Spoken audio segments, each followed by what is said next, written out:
ससुरा में चल गइलू तो हमके छोड़ी के बोलाए जान काहे ससुरा में चल गइलू।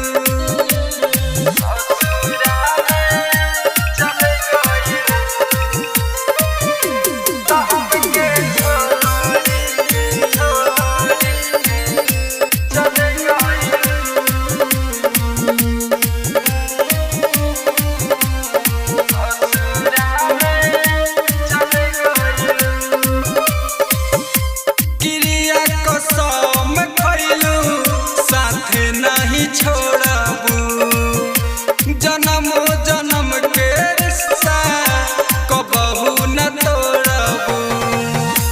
क्रिया कसम खइलू साथे नहीं छोड़बू, जन्म जन्म के रिश्ता कबहू न तोड़बू। ऐसन दर्द दिल दिला में हमारा से छल गइल तो हमके छोड़ी के बोलाए जान काहे ससुरा में चल गइलू तो हमके छोड़ी के बोलाए जान काहे ससुरा में चल गइलू।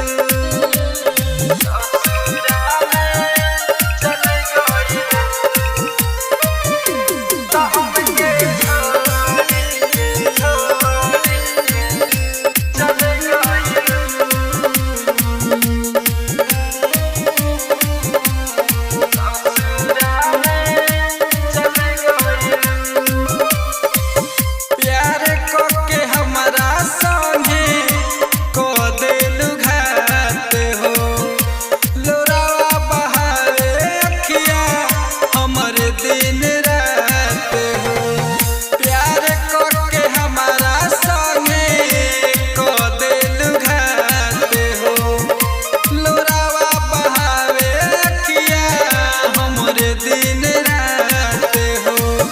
मधुरा नीति साके दिलवा से खेलना जैसे खेल गइलू तो हमके छोड़ी के बोलाए जान काहे ससुरा में चल गइलू तो हमके छोड़ी के बोलाए जान काहे ससुरा में चल गइलू।